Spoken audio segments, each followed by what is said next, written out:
Welcome back. My name is Michael S. Garner. I am a writer, drawer, and creator of an online comic book called Visions of the New. And I give my opinions, or actually just do some reviews and stuff like that on certain comic book related movies and TV shows. Especially TV shows, because TV shows, honestly, I gravitate more towards those. I know a lot more people are watching more TV now because of Netflix and everything like that, but I've just, ever since I was a kid, I've been more into the shows than anything. Especially what they're capable of doing with the whole season and developing characters and everything like that, and make you care so much for them. I know it's harder to do sometimes in a 2 hour thing, but you also got a huge budget, so there you go. This is the Supergirl block of my review, and not even really a review. I love Superman properties, so I just have to do a Supergirl review. I'm probably missing an episode here, and I was actually looking on my little list here, and I think I have, because the last one I talked about was the Livewire episode. I think there's one in between that and the Mxyzptik episode, which is right what I'm going to go into now, because I have to cover a lot of ground because it's like 5 episodes. I was going to do 3 at first. Actually, before that, I was going to do 1 episode a week. I was going to try to do that, but it was a little hard because I got a lot going on, and then it's hard to do that. But I might actually just have to do that and just make it quicker, because this is they pump them out so quickly, and don't read into that. So I'm going to go for the Mxyzptik episode first.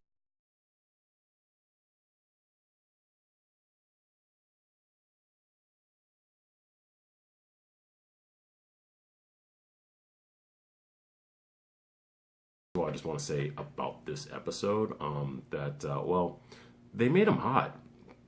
That was the thing that threw me off. They actually, when they showed the preview for the episode, I was thrown off a little bit, because I'm like, that's Mxyzptik? I mean, they made him like Mon-El hot. Gave him a little bit of a goofy thing, but Mxyzptik is always known for being that little imp, literally little imp, like a little dwarf thing. And I don't mean that in an offensive way, but he's a little guy and he's not exactly attractive. This time they made him attractive, which I understand how the CW does that, but it kind of like goes into the stereotype of the CW shows of every single CW show, everybody's pretty. And it's the damn truth. You can even people are like, oh, the 100's not like that. I'm like, all of them are drop dead models. Some of them were prior to acting. So I know all of them. I'm just like, it's all like that, and it's perfectly fine. If they want to do it that way, they want to do it that way. There are plenty of normal-looking people throughout the cast. We just don't seem to pay attention to them. But the Mxyzptik thing kind of shocked me. I understand why they did it, but it shocked me. But it went against Mon-El and everything. That was a good thing. That was a good challenge for him and everything like that. Especially when it was after Kara and him finally were going to have their real first kiss, other than when he was sick and dying in that previous episode. So it was a cute episode all around. I really loved, like, they even showed on commercials where Mxyzptik actually had the Superman costume, and he fooled Kara into believing that it was Superman, but it was actually him. And they did the whole costume up, but they just basically replaced the S and put the M on there instead. But another thing I always like to say is that every single Supergirl episode, it's like it takes a major Superman villain and makes it her villain. And that's a Superman adversary, which they once again made into a Supergirl adversary. And I guess at this point, you just can't care. That's just how it's going to be. I guess they really don't feel there's enough Supergirl lore and lineage, whatever there, to put together a villain slate for her. But that's fine. They're using what works, and if you use a Superman villain, it's usually going to work, especially for the Superman fans, because obviously there's more Superman fans, Supergirl fans, even though they should be one and the same. She's the blonde little girl. But the Mxyzptik episode was fun and everything like that. I really didn't have a problem with it. It was just fun. But the thing I found like kind of amazing, I still say for this season, like I was worried. I kept saying like I was worried about the budget being decreased and everything like that, and going over the CW. And ever since they started on the CW, every single show has something that's kind of big in each episode. It wasn't just like the premiere episode, and I don't even know what the season ending's gonna look like. But just like in this episode, I'm like, okay, they're sitting in the Fortress of Solitude, and what does Mxyzptik decide to do? Because he's pissed off at Kara, Supergirl. He decides to make the statue of Jor-El, which is made out of all ice and everything like that, come to life and beat the crap out of her. And I'm like, this is a huge statue. I'm like, I know it's not special effects for a movie and everything like that, but stuff like that's hard. And I was just like blown away. I'm like, okay, so we're gonna really go there. We're gonna really make her fight this huge, gigantic thing. All right. This is not like Xena, like where they have like it in the background, like and they just pull the camera back and they do that like that one-dimensional thing. Like TV is basically a one-dimensional thing, so you can't really tell the distance sometimes in between an object. So you see it right here, and if you see an object to the back like this, you might think that it's smaller, but the same thing. Whatever. They're not even doing that. This is all CGI. So it just they just care so much that they try to make it look the best that they possibly can make it look. They did it on The Flash recently too. I don't do reviews on The Flash. I should, but it's just like it's been a whole mess of seasons. But I do watch all the CW shows. And Flash, they did a whole Gorilla City thing. They did a fight between Solivar and Flash, and it was incredible. I'm like, Jesus, this looks really good. But yeah, that kind of surprised me. So that was a Mxyzptik episode. They did a good job of it. It was kind of cute how she made him say his name backwards because it always comes down to making him read it backwards. And you think by now he would know what his name looks like backwards. But I guess it doesn't happen too often. On to the next episode, which is a White Martian episode.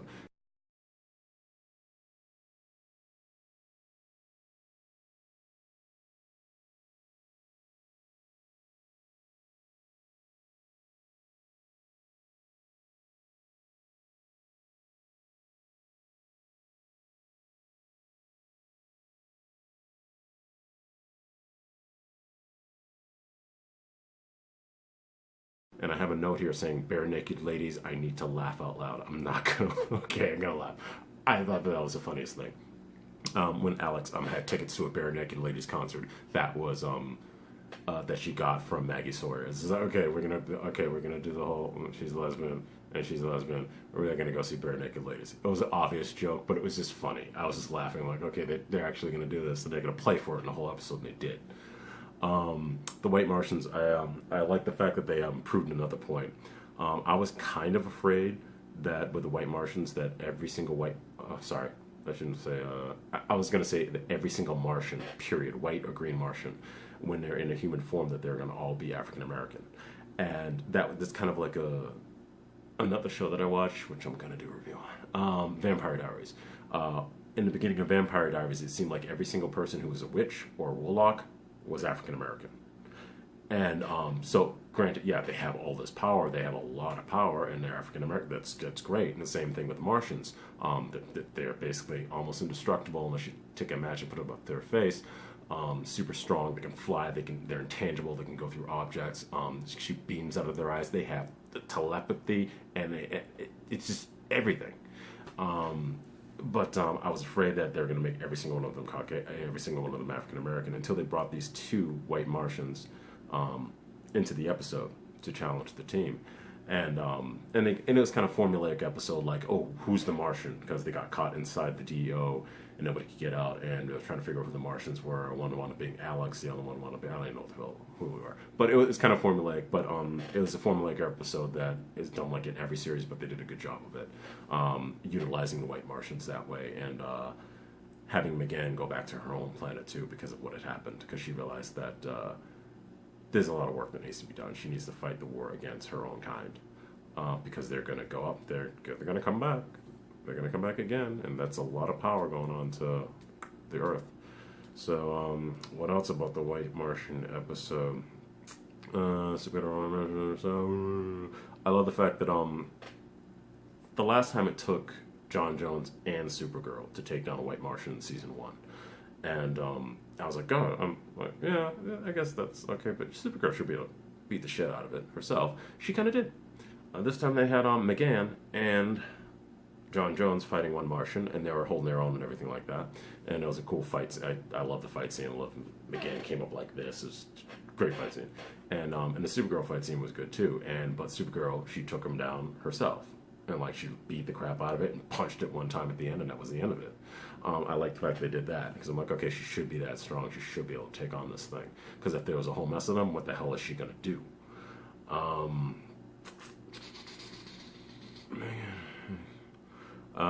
Luthors. Oh, that's what I did wrong. Luthor.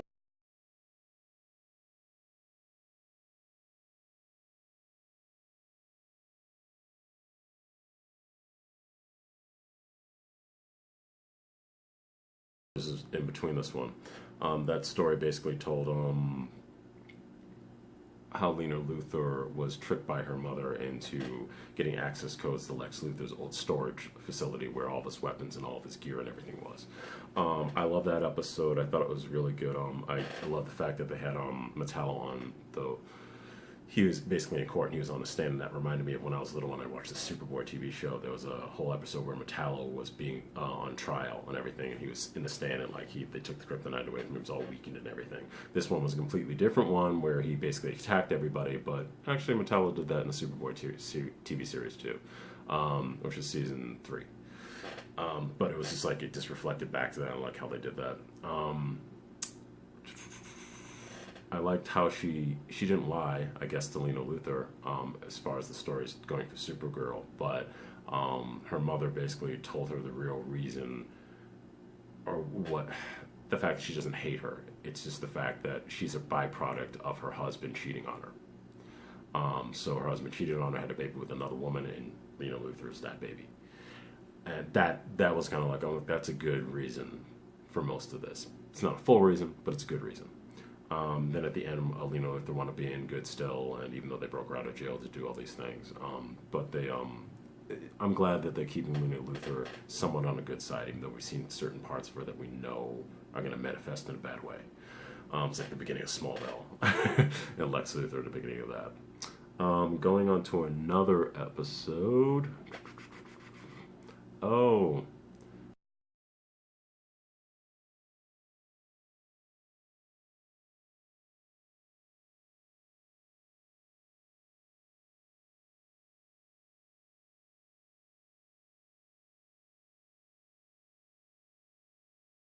The Homecoming episode. The only thing I just want to say on this is that we got Desperate Housewives and Lois and Clark all meeting at one. It's all collaborating into one thing, and it's just like this is what I grew up with, and I don't know. It's just kind of shocking they got all these people to do all these episodes.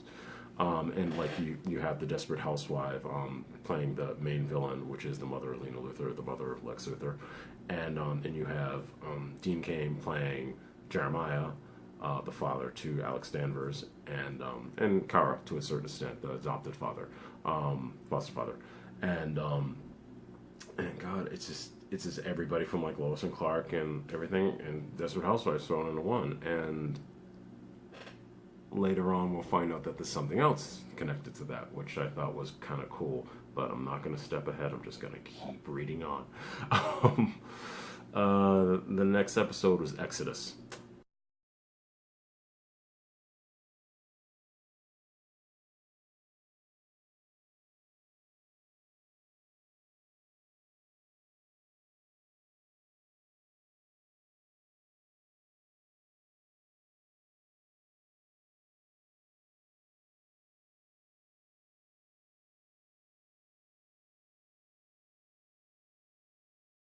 Um, I love how basically Alex took a stance to go proactively after her father, and she believed in him even though he was doing bad things. And she kind of did like that whole Batgirl thing, which would be great because I can't wait that they actually bring Batgirl, because they said that Batwoman, that they're going to bring Batwoman into the series, which would be great. It's like that Batman thing. That would be fun to actually see that on the small screen. But Alex kind of did a Batgirl thing where she broke in and she beat the crap out of a whole mess of people to try to find her father. And because they were her father and the leader of Cadmus, Lena Luthor's mother, had this big old ship. They captured all the aliens. They had all the registry for the aliens. They knew all their names, all their locations. They found them all. They put them in this big ship, and they're going to send them up into space on a warp drive. That was fine. The story was fine. It was normal. I just thought that the one thing that kind of got on me was the robotic tech. The tech in the whole Supergirl season, this season, it's kind of incredible, because I know you got all right, you have Jeremiah, because Exodus, I'm sorry, I'm confusing this a little bit with Homecoming a little bit. I'm going a little bit ahead of myself, but we find out that he has a robotic arm. That robotic arm is incredibly powerful and everything. Like, he takes out John Jones with one robotic arm. I don't know what the rest of his body is. It should be, because of certain things that happen in the next episode. but he takes out John Jones physically with that one arm. So these and Metallo. All right, the excuse for Metallo is that when they created it for the Superman animated series, they said that Metallo was actually the name of the metal that Metallo was created from. So Metallo, he's the metal, and the metal is kind of indestructible. But they're not saying that in the Supergirl series, and I'm like wondering where this has to be some type of an alien metal or something like that, because it is beating the crap out of Supergirl, it's beating the crap out of John Jones, beating the crap out of all these incredibly powerful people. So I hope they bring that explanation later, and just the robotics alone, it has to be incredibly strong to be able to do all these things, and the cyborg Superman, obviously. And the reason why I say maybe it's an alien metal, maybe it's Kryptonian metal or something like that, because supposedly Kryptonian metal, just like the Kryptonian beings, when it comes in contact with our sun, the cellular composition changes a little bit. Maybe it densifies more. And I don't know. I'm not going to go too deep into it, but I wish they would explain that a little bit, because kicking ass on the superheroes and having it just be a metal arm, wow.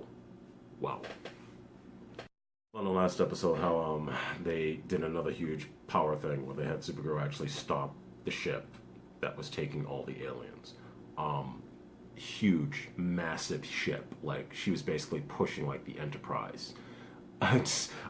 Preventing it from going into space. And I was like, they did a good job of that. And granted, they should have, like, made her struggle a bit, and they made her struggle a lot, 'cause she almost gave up. And it was a kind of a sweet scene between Alex was inside the ship, and she was looking out the window to Supergirl, who was basically right there holding the ship.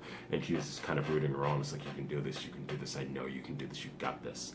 And you saw her visibly give up at one point, and then like Alex is like, you have to do this, or you're never going to see us again. And she manages to push it and hold it until the engines burn out. And that moment was this last episode was one of my favorite episodes of the whole season. But that moment was a very I thought it was a really good emotional episode, and it also they have a good relationship anyhow, Kara and Alex. But that like solidified it even more. You felt it more in that scene. And I'm basically tripping over my words here because I want to get to one thing that I have a note down here for, because the reason why I'm doing all these 5 episodes really quickly into one is because at the end of this last episode, Exodus, they did the one thing I didn't see coming at all. We seen these two, supposedly, we know that they're probably Daxamites. They were at the end of the episode that Kevin Smith directed. I can't remember the name of it. I said it in another video. I referred it to the Buffy episode. They came at the end, and they were wearing these black cloaks, and they were actually in another episode prior to that. And we were trying to figure out who they are. I figured out that I know that they're going to be Daxamites. They had to be. And I knew they had to do with Mon-El. Looks like it's Mon-El's parents, and Mon-El obviously wasn't poor on the planet. How he's leading to be, because it kind of makes more sense. He's been kind of he doesn't want to do a job, he doesn't want to do all these certain things, so why wouldn't he be royalty? Because he's been spoiled all of his life. And that's the secret. At the end of the episode, we get the big reveal, which is they take off those 2 people who are in black searching for Mon-El. They take off the mask. In the first one, I was like, wait, it was a female, and I'm like, who was Terry Hatcher? Lois Lane from Lois and Clark. I was like, what the hell? They got her to do this?